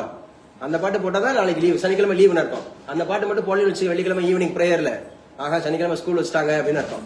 சனிக்கிழமை ஸ்கூல் வச்சுட்டாங்க. ஒளி படைத்த கண்ணினாய் வா வா வா, உறுதி கொண்ட நெஞ்சினாய் வா வா வா அப்படின்னு இருக்கும். அந்த பாட்டுலாம் ரொம்ப உத்வேகமான பாடல்கள்ங்க. ஸோ பீங் எ பிராமின், இவர் வந்து ஒரு அந்த என்ன குலம், அந்த குலத்தை சார்ந்த பிராமணர் குலத்தை சார்ந்தவராக இருந்தாலும் சாதி இல்லைனார். ஏன்னா அன்னைக்கு சாதி நெருக்கடி பயங்கரமா இருக்கும். அவங்ககிட்ட தான் அதிகமா இருந்தது. அக்ரஹாரம்ன்றது ஒரு தனி பகுதியா ஆக்கிட்டு இங்க வந்து யாருமே உள்ள வரக்கூடாது. இன்னைக்கு இருக்கக்கூடிய இடைநிலை சாதிகள் உள்பட பிசி எம்பிசினா கூட அவங்களுக்கு அபிஸ்டு தான். அப்படிதான் இருந்தது. அதை உடைச்சாங்க. நீங்க படிக்கக்கூடிய தென்னிந்திய நல உரிமை சங்கம், நீங்க படிக்கக்கூடிய பிராமணர் அல்லாதோர் சங்கம், நீங்க படிக்கக்கூடிய நீதி கட்சி, நீங்க படிக்கக்கூடிய திராவிடர் கழகம், புரியுதா? நீங்க புரிஞ்சுக்கணும் இந்த மாதிரி விஷயங்கள் என்னெல்லாம் கொண்டு வந்திருக்காங்க அப்படின்னு சொல்லிட்டு. அப்ப செல்லம்மாள் பாரதி ஸ்கூல்ல மாத்தப்பட்டிருக்கா? பாரதி வீரர் பள்ளின்றது மத்தவங்களை படிக்கும்போது நியூஸ், நமக்கு இது வந்து பாடம். இதுக்கு நமக்கு வந்து இது வந்து சப்ஜெக்ட், அப்படித்தானே? பாரதியார் பத்தி அவ்வளவு சொல்லி படிச்சுக்கலாம். பாரதியார் அப்படிங்கிறது. சோ காற்றாலை சூரிய மின் உற்பத்தியாளர்கள் நிகழ்நேர தரவுகளை பகிர்வது கட்டாயம். இது எங்க எடுத்துக்கணும் சார்? நீங்க பயாலஜியில் எடுத்துக்கணும். என்ன சார்? ரெனியூவபிள் சோர்சஸ், ரெனியூவபிள், நான் ரெனியூவபிள். காற்றாலை அப்படிங்கிறது ரெனியூவபிளா நான் ரெனியூவபிளா? Renewable sources. சூரிய மின் உற்பத்திங்கிறது ரெனியூவபிளா நான் ரெனியூவபிளா? ரெனியூவபிள் அப்படின்னு சொல்றது. தமிழ்நாட்டில் காற்றாலைகள் எங்க அதிகமா இருக்கு? கன்னியாகுமரி, தூத்துக்குடி, ஆரல்வாய்மொழி இருக்கு. ஆரல்வாய்மொழி தான் கன்னியாகுமரி, சரியா? ஞாபகம் வச்சுக்கணும். முப்பந்தல் அப்படிங்கிற பிளேஸ் எடுத்துக்கணும். கன்னியாகுமரி முப்பந்தல் அப்படிங்கறத எடுத்துக்கணும். திருப்பூர், பல்லடம், கோயம்புத்தூர் இந்த பகுதியில் எல்லாமே காற்றாலைகள் அதிகமா இருக்கு. ஈவன் தூத்துக்குடியில காற்றாலை அதிகமா இருக்கு. சூரிய மின் உற்பத்தி அப்படின்னு சொன்னாவே இந்தியாவை பொறுத்தளவுல எங்க சார் அப்படின்னு சொன்னா ராஜஸ்தான் அப்படின்னு எடுத்துக்கணும். தமிழ்நாட்டை பொறுத்தவரை ராமநாதபுரம் எடுத்துக்கலாம். சோ இதெல்லாம் முக்கியமானது. அப்படிங்கிற காற்றாலை உற்பத்தியில இந்தியாவில எங்க? தமிழ்நாடா? இந்தியாவில எங்க? ராஜஸ்தான் அப்படிங்கிறது. சோ காற்றாலை மின் உற்பத்தியில இந்தியா எத்தனாவது இடத்துல இருக்கு? 4th place.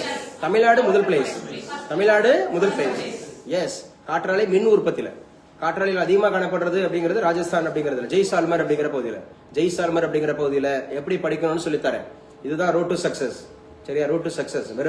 வெறும் கரண்ட பேச மட்டும் பார்க்காதீங்க. ரொம்ப காசியஸா இருங்க. ரொம்ப ஏமாற்றப்படக்கூடிய சூழல் இருப்பீங்க. ரொம்ப ஏமாத்துவாங்க. அப்படி பாஸ் பண்ணிட்டாங்க, இப்படி பாஸ் பண்ணிட்டாங்க. நீங்க வந்து கேட்கக்கூடிய கேள்வி, உங்க அகாடமியில எவ்வளவு பேர் படிச்சாங்க? எவ்வளவு பேர் பாஸ் பண்ணாங்க? ஒண்ணு. நடத்துறவங்க யாரு? நீங்க சென்னையில வச்சிருப்பாங்க அது ஒரு அகாடமி, இல்ல எங்கேயோ ஒரு இடத்துல வச்சிருப்பாங்க. காரைக்குடிக்குள்ள வந்து வச்சுக்கிட்டு நாங்க இவ்வளவு பேர் பாஸ் பண்ணிருக்கோம். காரைக்குடியில பாஸ் பண்ணவங்கள காமிங்க. பேசுற புரியுதா? நம்ம படிக்க போறது காரைக்குடி தானே? நீங்க சென்னையில போய் படிக்க போறீங்களா? நம்ம படிக்கிறது காரைக்குடியில எவ்வளவு பேர் பாஸ் பண்ணிருக்காங்க? காரைக்குடியில நடத்துறவங்க யாரு? எதுக்காக சொல்றேன்னா அநேகர் புலம்பிட்டு இருக்காங்க. அதுக்காக சொல்றேன். அம்மா உணவகம் அப்படிங்கிறது உணவின் தரத்தை உறுதி செய்ய அமைச்சர் உத்தரவு. சோ உங்க எல்லாருக்கும் தெரியும் இந்த அமைச்சர் அப்படிங்கிறது மயிலாப்பூர் கார் இவர் தான் வந்து பாத்தீங்க அப்படின்னு இவர் வந்து ஆடிட்டர். இன்னைக்கு சிஏடேவா பேசுங்க. ஜூலை 1 அப்படிங்கிற சார்ட்டர்ட் அக்கௌண்டன்ட். இவர் வந்து ஒரு சார்ட்டர்ட் அக்கௌண்டன்ட். அமைச்சர் அப்படிங்கிறது வெங்கடரமணன். எழுதி வச்சுங்க, வெங்கடரமணன். மயிலாப்பூர் தொகுதியில எம்எல்ஏவா இருந்து ஜெயிச்சவர் வெங்கடரமணன் அப்படிங்கிறவரு. சோ உணவுத்துறை அமைச்சரா இருக்காரு. கேட்பாங்க ஃபுட். சோ யாருங்க தமிழகத்தினுடைய உணவுத்துறை அமைச்சர் அப்படின்னா வெங்கடரமணன் அப்படிங்கிறவரு. அம்மா உணவகம் அப்படிங்கறத ஆராய்வு பண்றாரு. அமைச்சர்கள் பேர்லாம் எப்ப கேட்டாலும் சொல்ல தெரியணும்.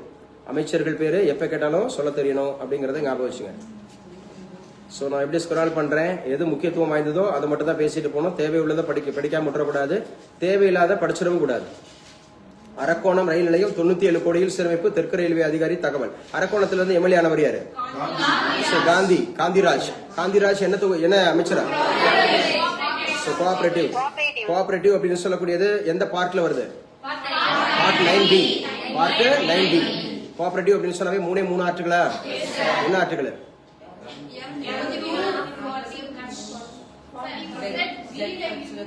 ஜி ல இருந்து டி வரைக்கும், சரியா? சோ ஞாபகம் வச்சு கோஆபரேட்டிவ் அப்படிங்கிற மூவ்மெண்ட்டை தொடங்கினவர் யாரு? Robert oven. One man one ஓட்டு. சோ மினிமம் அப்படிங்கிறது 7 பேர் இருக்கணும், சரியா? மினிமம் அப்படிங்கிறது 7 பேர் இருக்கணும். மேக்ஸிமம் அப்படிங்கிறது அன்லிமிட்டட், எவ்வளவு பேர்னாலும் இருக்கலாம் அப்படின்றத சொல்றோம். சோ கரண்ட் அஃபேர்ஸ் கொஞ்சம் பாத்துங்க. எங்கே கொண்டு போகிறாய் காலமே அப்படின்னு ஒரு கட்டுரை எழுதியிருக்காங்க. சோ போதை என்னும் உபாதை, போதையை பத்தி எழுதியிருக்காங்க. கட்டுரைகளை நல்லா படிச்சுட்டு போங்க. மெயின்ஸ் எழுதும் போது எழுதி வச்சுக்க. ராணுவத்தினுடைய 31வது தலைமை அந்த மக்களுடைய தளபதிங்க 31ங்க. இவரு தீரஜ் சேத் அப்படிங்கிறவரு 31ங்க. 31வது தலைமை அப்படிங்கிறது. ஃபர்ஸ்ட் வந்து ஜெனரல் கரியப்பா தான் முதலாவது நபர். ஜெனரல் கரியப்பா அப்படிங்கிறவர் தான் முதல் நபர். அந்த அடிப்படையில 31வது தளபதியாக தீரஜ் சேத் அப்படிங்கிறவர். இதுக்கு முன்னாடி இருந்தவர் உபேந்திர துவிவேதி. உபேந்திர துவிவேதிங்கிறது 30th 30வது நபராக இருந்தார். 30வது நபராக இருந்தவர் உபேந்திர திவிவேதி அப்படிங்கிறவர். துவிவேதி தற்போது சரியா தளபதி தீரஜ் சேத் அப்படிங்கிறவர் இருக்கிறார். தீரஜ் சேத் 31 ராணுவத்துல ஹையஸ்ட் போஸ்ட் அப்படின்னாவே ஜெனரல். அந்த போஸ்டுக்கு தான் அவர் வந்து இருக்கிறாரு. சோ ராணுவம், நம்ம ஊர் ராணுவம்ன்றது உலகின் மாபெரும் ராணுவர்கள் ஒன்று. 13 லட்சம் வீரர்களா எழுதி வச்சுங்க. 13 லட்சம் பேர் எதுல சார் இருக்காங்க? ராணுவத்துல இருக்காங்க. சோல்ஜர்ஸா 13 லட்சம் பேர் இருக்காங்களாம். ஹையஸ்ட்ங்க. அதனாலதான் டிஃபென்ஸுக்கு அதிகமா பணம் ஒதுக்குறாங்க.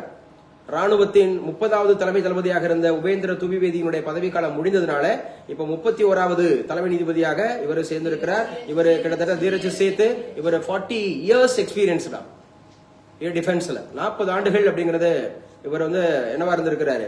பணி அனுபவம் கொண்டவர். 40 வருஷம் பணி அனுபவம் கொண்டவர். 86 அப்படிங்கறதெல்லாம் அவர் ஜாயின் பண்ணியிருக்காரு. ராணுவத்தில் அவர் இணைஞ்சது 86. மகாராஷ்டிரா அப்படிங்கறத நேஷனல் டிஃபென்ஸ் அகாடமி இருக்கு. மகாராஷ்டிரால நேஷனல் டிஃபென்ஸ் அகாடமி என்டிஏ கண்டிப்பா கேட்பாங்க. என்டிஏ அப்படிங்கிறது நேஷனல் டிஃபென்ஸ் அகாடமி. அங்க 1986 மகாராஷ்டிரால சேர்ந்தவர். 40 வருஷம் அனுபவம். இப்ப 31வது தலைமை தளபதியாக தீரஜ் சேத் அவர்கள் அப்படிங்கிறவங்க சேர்ந்து இருக்கிறாங்க. முக்கியமானது இவர் ஆபரேஷன் சிந்தூர் அப்படிங்கிற நடவடிக்கையில சிறப்பான பங்காற்றி இருக்கிறார். ஆபரேஷன் சிந்தூர் எதற்கானது? பெகல்காம் அட்டாக் எந்த வருடம் நடந்தது? 2025. எந்த தேதி நடந்தது? ஏப்ரல் 22 2025. ஏப்ரல் 22 அப்படிங்கிறது ஆபரேஷன் சிந்தூர் அப்படிங்கறத ஞாபகம் வச்சுங்க. தீரஜ் சேத் ஞாபகம் வச்சுங்க. 31வது ஞாபகம் வச்சுங்க. 1986 ஞாபகம் வச்சுங்க. 40 வருஷம் அனுபவம் ஞாபகம் வச்சுங்க. சிந்தூர் அந்த மாதிரி இருக்கக்கூடிய ஆபரேஷன்ல இவருடைய பங்களிப்பு இருக்கு அப்படிங்கறது ஞாபகம் வச்சுங்க. சரியா? சம்பத் ராயிடம் போலீஸ் விசாரணை வாக்குமூல பதிவில் வச்சுங்க. சம்பத் ராய் வழக்கு எதோடு தொடர்புடையது? சம்பத் ராய் அப்படிங்கிறது ராமர் கோயில் அப்படிங்கறதுல நன்கொடை மோசடி, நன்கொடையில முறைகேடு நடந்திருக்கு. சப்ஸ்கிரைப்ஷன் கொடுப்பாங்கல்ல, டொனேஷன் கொடுப்பாங்கல்ல, டொனேஷன்ல ஏமாத்தி இருக்கிறார் சம்பத் ராய். சோ தேசிய அளவுல இருக்கிறதுக்கு இதெல்லாம் முக்கியமானது. எஸ்எஸ்சி, ஆர்ஆர்பி, பேங்கிங், யூபிஎஸ்சி இந்த மாதிரி. அதனாலதான் பேப்பரை முழுசா படிக்கணும், எல்லாத்தையும் படிக்கணும். தமிழ்நாடு மட்டும் படிக்கக்கூடாது, இந்தியா மட்டும் படிக்கக்கூடாது, தமிழ்நாடே விட்டுறக்கூடாது. எஸ்எஸ்சி, ஆர்ஆர்பி படிக்கணும். சம்பத் ராய் அப்படிங்கிறது ராமர் கோயில் அயோத்தியில இருக்கா? அயோத்தி அப்படிங்கிறது வந்து உத்தரப்பிரதேசல இருக்கா? பேசுங்கப்பா. உத்தரப்பிரதேச அயோத்தியில இருக்கக்கூடிய விமான நிலையத்துக்கு யாருடைய பேர் வச்சாங்க? வால்மீகி எதை ஏற்றினாரு? ராமாயணம் அப்படிங்கிறது. ராமாயணத்தை தமிழ்ல மொழிபெயர்த்து வருறாரு கம்பரிட்ட பேர் என்ன? ராமாவதாரம். நம்ம வச்ச பேர் தான் என்னது? கம்பராமாயணம் எத்தனை காண்டங்களை உடையது? 6 காண்டங்கள் அப்படிங்கிறது. 7வது காண்டத்தை ஏற்றினது யார்? ஒட்டக்கூத்தர். இந்த ஒட்டக்கூத்தர் ஏற்றிய காண்டம் எது? உத்தர காண்டம் அப்படிங்கறது ஞாபகம் வச்சுக்கணும். கம்பராமாயணம் அப்படிங்கறது ஞாபகம் வச்சுக்கணும். சோ ஸ்ரீ ராம ஜென்மபூமி அப்படிங்கறதுல வந்து பாத்தீங்கன்னா நன்கொடை முறைகேடு வழக்குல சம்பத் ராய் அப்படிங்கிறவரை கைது பண்ணிருக்கிறாங்க அப்படிங்கறத சொல்றாங்க. சோ எதிர்கட்சியினர் பாசாங்கு உத்தரப்பிரதேச முதல்வர் பதிலடி அப்படி சொல்லியிருக்காங்க. ரைட். தென்மேற்கு பருவமழை 23% குறைஞ்சிருக்குதான். காரிப் பருவ விதைப்பு அப்படிங்கிறது குறைஞ்சிருக்குன்றாங்க. சோ தென்மேற்கு பருவமழை அப்படின்னாவே எந்த காலத்துல இயங்கும்? June to September. அதே மாதிரி November, December, October, November, December அப்படின்னு சொன்னாவே நார்த் ஈஸ்ட் அப்படிங்கறத ஞாபகம் வச்சுக்கணும், எழுதி வச்சுங்க. சோ ஜப்பானுடைய முதல் பெண் பிரதமர் யாருன்னு சொன்னோம்? சனை தகாய்ச்சி இன்னைக்கு வராங்களா இந்தியாவுக்கு? சோ முதல் முறையாக பயணம். ஜப்பான் பிரதமர் தகாய்ச்சி இன்று இந்தியா வருகை. The Prime Minister, women Prime Minister, the first women Prime Minister of Japan. ஜப்பானோட கேபிட்டல் சிட்டி டோக்கியோ. இந்த மாதிரி இருக்கக்கூடிய பெய்ஜிங், அதுக்கப்புறம் டெல்லி, வெஸ்ட் பெங்கால், இதெல்லாம் வந்து பயங்கரமான பாப்புலேஷன் இருக்கக்கூடிய நாடுகள். உலகிலேயே அதிகமாக நகர்ப்புறங்கள்ல மக்கள் தொகை அதிகமா இருக்கிறதுல டோக்கியோ வந்துடும். அதே மாதிரி பெய்ஜிங் யாரோட கேபிட்டல் சிட்டி? சீனா வந்துடும். சரியா? அதே மாதிரி நம்மளுடைய வெஸ்ட் பெங்கால், டெல்லி இதெல்லாம் வந்துடும். அப்ப ஜனை தகாய்ச்சி அப்படிங்கிறது வந்து 2வது முறையாக தேர்ந்தெடுக்கப்பட்டிருக்காங்களா? 2வது முறையாக தேர்ந்தெடுக்கப்பட்டாங்க. ஜப்பானுடைய முதல் பெண் பிரதமரா? முதல் பெண் பிரதமர் அப்படிங்கறது ஞாபகம் வச்சுக்கணும். முக்கியமானது வர்த்தகம், உள்கட்டமைப்பு, பாதுகாப்பு, இதெல்லாம் நாளைக்கு ஒரு பேப்பர்ல இவங்க எதுக்கு சைன் பண்ணிருக்காங்கன்னு சொல்லி. இப்ப இன்னைக்கு வர்றாங்க அப்படின்னு சொன்னா அவங்களை போய் யார் வரவேற்பா? பிரசிடென்ட் வரவேற்க மாட்டாங்க. பிரதமர் வந்தா பிரதமர் வரவேற்பாங்க. பிரசிடென்ட் வந்தா பிரசிடென்ட் வரவேற்பாங்க. புரியுதா? இது புரோட்டோகால். அந்தந்த பிரசிடென்ட் போயிருவாரு, பிரைம் மினிஸ்டர் இருக்குன்னா பிரைம் மினிஸ்டர் போயிருவாரு. வேற ஏதாவது அமைச்சர்கள் வந்தாங்கன்னா அந்த கன்சர்ன் அமைச்சர் போவார். இப்ப ஒரு எக்ஸ்டர்னல் அஃபேர்ஸ் மினிஸ்டர் வர்றாருன்னா எக்ஸ்டர்னல் அஃபேர்ஸ் மினிஸ்டர் போவார். அல்லது அந்த ரேஞ்சில் இருக்கக்கூடிய புரோட்டோகால் இருக்கக்கூடிய சீஃப் செக்ரட்டரி போலாம். அவருடைய இல்லாத ஆப்ஷன்ஸ் இல்லாத போது அதோட போலாம் வைக்கலாம் அப்படின்னு சொல்லி பாத்துக்கோங்க. ஈரான் அதிபருடன் பிரதமர் மோடி தொலைபேசியில் பேச்சா. யார் ஈரான் அதிபர்? வித்யாலட்சுமி. ஈரானோட அதிபர் டெய்லி பேசிட்டு இருக்கோம். Masoud Pezeshkian. மசூத் பெசஸ்கியான் ஈரானோட அதிபர். ஈரானோட மத தலைவர் என்ன? கமேனி. கமேனின்றது அவங்க குடும்ப பேரு. கமேனின்றது அவங்க குடும்ப பேரு. எல்லாருக்குமே இருக்கும். குஜராத் எடுத்துக்கிட்டா எல்லாருக்கும் மோடி மோடின்னு இருக்கும். எல்லாருக்குமே மோடி. ஏன்னா அது வந்து ஒரு காஸ்ட். சரியா? சொல்லுங்க. முஸ்தபா கமேனி. என்ன கமேனி? முஸ்தபா கமேனி அப்படிங்கறத ஞாபகம் வச்சுங்க. ஓய்வூதிய நிதி தொகுப்பு வளர்ச்சியடைந்த பாரதத்தை கட்டமைப்பிக்க உதவும். எழுதி வச்சுங்க. நம்முடைய தலைமை பொருளாதார ஆலோசகர் இவர் தான் எக்கனாமிக் அட்வைசர். எக்கனாமிக் அட்வைசர் அப்படின்னு சொல்லக்கூடியது அவர் சொல்லியிருக்கிறாரு. ஓய்வூதிய நிதி தொகுப்பு அப்படிங்கிற இந்த பென்ஷன். அனந்த நாகேஸ்வரர்.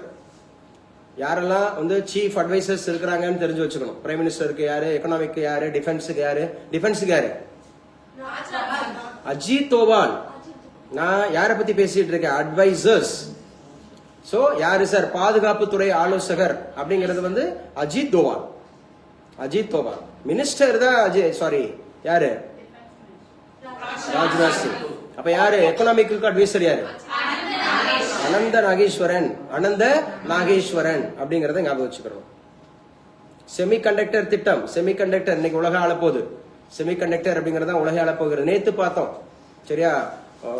1% குறைவான நானோ மீட்டர்னு சொல்லி 0.7 வெறும் 0.7 தானா?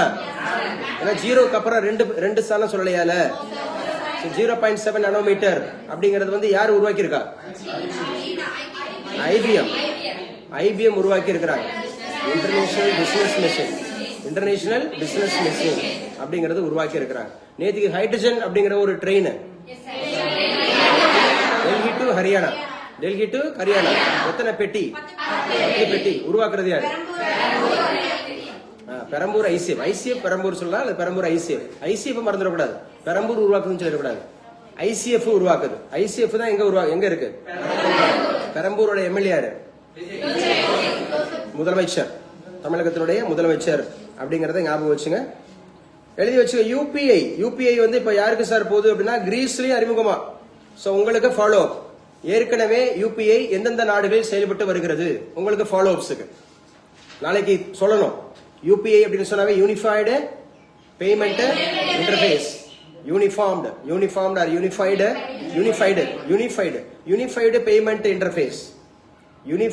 பேமெண்ட் இன்டர்ஃபேஸ் எத்தனை நாடுகள்ல அறிமுகம் ஆயிருக்கு?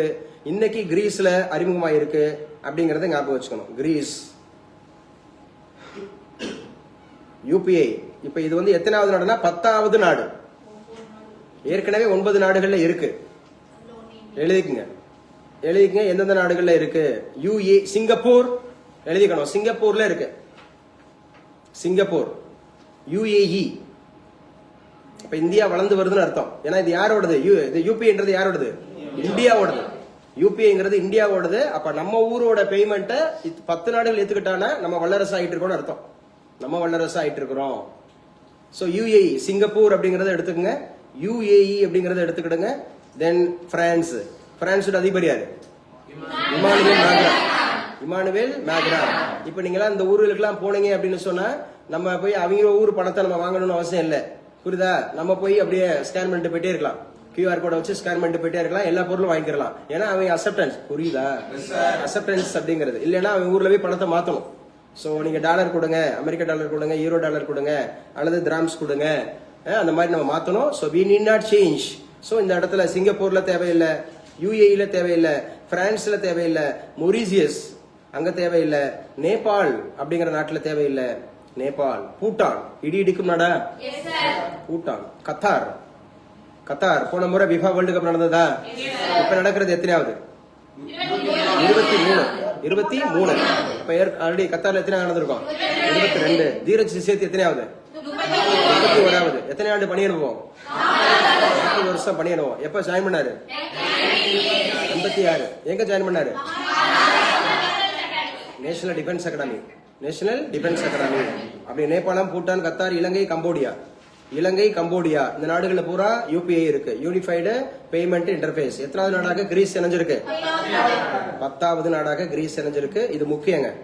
10வது நாடாக கிரீஸ் இணைஞ்சிருக்கு. இது முக்கியம் அப்படிங்கிறது. எத்தனால் அப்படின்னாவே முக்கியமான. நேத்து மெத்தனால் பார்த்தோமா?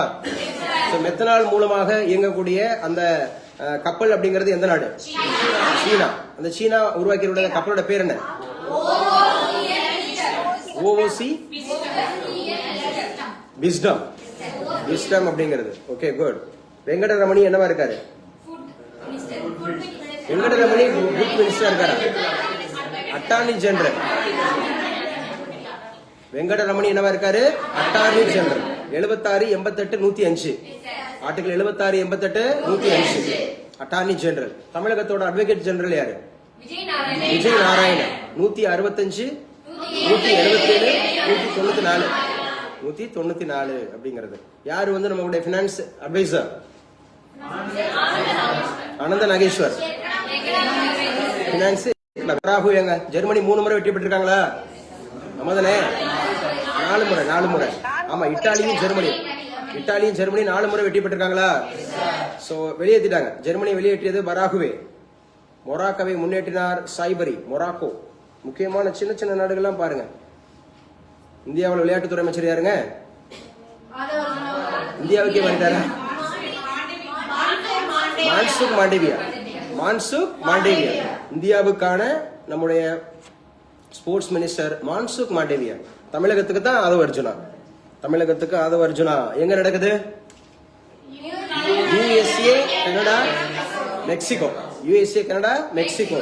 எத்தனையாவது அப்படிங்கறது போட்டி?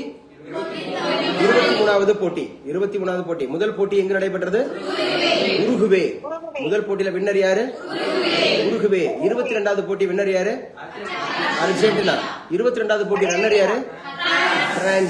பிரான்ஸ் அதிபர் யாரு? இளவயது அந்தமாக இருக்கக்கூடிய அதிபர். இளவயது பிரதமர். இப்ப பிரான்ஸ் இருக்க பிரதமரும் இளவயது அப்படி சொல்லி பாக்குறோம். எழுதி வச்சுங்க. 65வது நேஷனல் அத்லெட்டிக்ஸ். 65வது நேஷனல் அத்லெட்டிக்ஸ் புவனேஸ்வர் ஒடிசாவில் நடந்துச்சு. 65வது தேசிய தடகள போட்டி அத்லெட்டிக்ஸ். தமிழகம் ஒட்டுமொத்த சாம்பியனா? தமிழகம் தாங்க ஒட்டுமொத்த சாம்பியன். கிளாப் பண்ணுங்க. ஒட்டுமொத்தமா அடிச்சிருக்காங்க. தமிழகம் தான் நம்பர் 1ல இருக்கு. நேஷனல் அத்லெட்டிக்ஸ் அப்படிங்கிறது ஒடிசா, புவனேஸ்வர். ஒடிசாவோட முதலமைச்சர் யாருன்னு பார்த்தோம்? மோகன் சரண் மாஜி. எந்த கட்சி? பிஜேபி.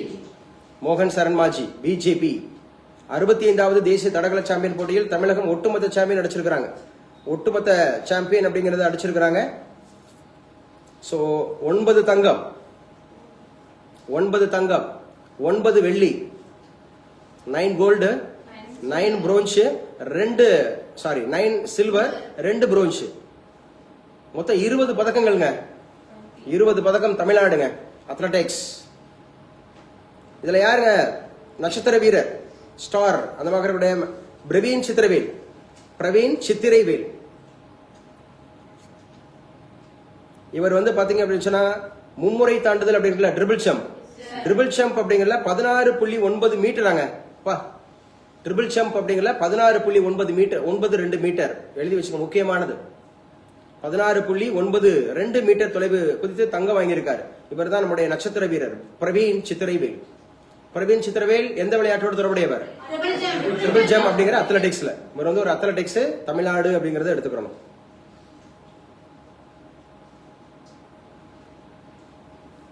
அதே போல ஆல்ட்ரின் அப்படிங்கிறவரும் சந்தோஷ்குமார் அப்படிங்கிறவங்க வாங்கியிருக்காங்க. சோ 2வது இடம் உத்தரப்பிரதேஷ். தமிழ்நாடு முதலிடம்.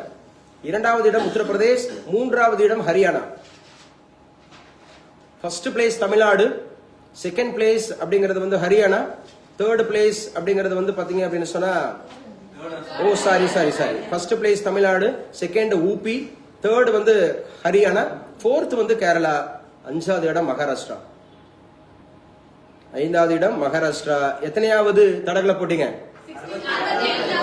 65. எங்க நடந்துச்சு? ஒடிசால. எங்க? புவனேஸ்வர். இந்த பாருங்க, இந்த சிவியாடெக், சின்னர் இவங்க எல்லாம் முன்னேற்றமா. சிவியாடெக் இவங்க வந்து எந்த நாடை சார்ந்தவங்கன்னு சொன்னோம்? போலந்து. சிவியாடெக் எந்த ஊரு? போலந்து. சின்னர் எந்த ஊர்னு பார்த்தோம்? இத்தாலி. யானிக் சின்னர் இவங்க எல்லாம் எந்த விளையாட்டோட தொடர்புடையவங்க? டென்னிஸ். எஃபோலா தொற்று அப்படிங்கிறது இதனால ஆப்பிரிக்காவுக்கு 360 கோடி டாலர் பொருளாதார இழப்பு ஏற்பட்டிருக்கு. ஐநா எச்சரிக்கை பண்ணிருக்கு. எஃபோலா வைரஸ் அப்படிங்கிறது எந்த ஊர்ல பரவிட்டு இருக்கு? காங்கோல முதல் முறை எப்ப பரவுச்சு? 1976. இது எத்தனையாவது பரவல்? 17வது பரவல். எத்தனையாவது பரவல்? 17வது பரவல் அப்படிங்கறது ஞாபகம் வச்சணும். மொனாக்கோ வெடிகுண்டு தாக்குதல். மொனாக்கோ. சோ அரசு நிதி பற்றாக்குறை எழுதி வச்சுங்க. இந்தியாவோட நிதி பற்றாக்குறை இப்போ 1.62 லட்சம் கோடியா இருக்கா நிதி பற்றாக்குறை. இந்த தமிழ்நாட்டில் தான் நிதி பற்றாக்குறை இல்லை, எந்த நாட்டிலையும் இதுதான் பற்றாக்குறையா இருக்கும். பட்ஜெட் பூராமே டிபிசிட் பட்ஜெட் தான் நம்முடைய பட்ஜெட். டிபிசிட் பட்ஜெட்னா என்ன? அன்ஃபேவரபிள் பட்ஜெட்னா என்ன? அதாவது என்ன சார் அப்படின்னு சொன்னா வரவுகளை காட்டிலும் செலவு அதிகம். வரவுகளை காட்டிலும் செலவு அதிகம். கடன் வாங்குறதுல அப்புறம் முதல்ல நம்ம வரவோட செலவு அதிகமா இருக்கு. அதான் டிபிசிட் பட்ஜெட், பற்றாக்குறை, அன்ஃபேவரபிள் பட்ஜெட் அப்படிங்கிறது நம்முடைய நிதி பற்றாக்குறை. பாருங்க 1.62 லட்சம் கோடியா இருக்கா. இது இந்தியாவுக்குங்க 1.62 லட்சம் கோடி அப்படிங்கிறது மே மாத நிலவரப்படி இந்த மாதிரி இருக்கு அப்படின்னு சொல்றாங்க. ஸோ இன்னைக்கு ஒன்று கரண்ட் அஃபேர்ஸ் அப்படிங்கிறது ஞாபகம் வச்சுங்க. விருது அளிச்சிருக்கிறாங்க. நேற்றைய தினம் IAS IPS வச்சு நம்முடைய முதலமைச்சர் அப்படிங்கிறவர் மாநாடு நடத்தி இருக்கிறார். கவிஞர் புவியரசு எத்தனை முறை சாகித்ய அகாடமி விருது? 2007 அப்படிங்கிறதுல எதற்காக? மொழிபெயர்ப்புக்காக புரட்சிக்காரன் அப்படிங்கிறது ஞாபகம் வச்சுங்க. அதே போல 2009 அப்படிங்கிறது கையொப்பம்ங்கிற கவிதை தொகுப்புக்காக அப்படிங்கிறது சாகித்ய விருது பெற்றதற்காக கவிஞர் புவியரசை வாழ்த்திய நடிகர் கமலஹாசன். ஸோ புவியரசு அப்படின்னு சொல்லக்கூடியவர் 94 வயதுல காலமாக இருக்கிறாரு. ஸோ இன்னைக்கு கரண்ட் அஃபேர்ஸ் ஓவர். ஒரு 2 நிமிஷம் படிங்க பார்ப்போம். 10:25க்கு I will ask questions what we have discussed today. So you have to memorize. You need not refer your சரியா at the time of asking. When I ask questions, you should not so show your சரியா நீங்க பார்க்க கூடாது. பார்க்காம தான் சொல்லணும். பார்த்து சொல்லக்கூடாது. சும்மா அப்படியே மேலோட்டமா சொல்லக்கூடாது. நீங்க சொல்ற மேலோட்டமான கேள்விக்கு அடிஷனலா அதுல இருக்க எல்லாத்தையும் கேட்பேன். புவியரசு இன்னைக்கு இறந்திருக்காருன்னு சொல்லிட்டு போயிடக்கூடாது. புவியரசுனா யாருன்னு கேட்பேன். எத்தனை முறை சாகித்ய அகாடமி இருக்கா, எதற்காக வாங்கியிருக்காருலாம் கேட்பேன் நான். அதனால கொஞ்சம் நல்லா படிங்க.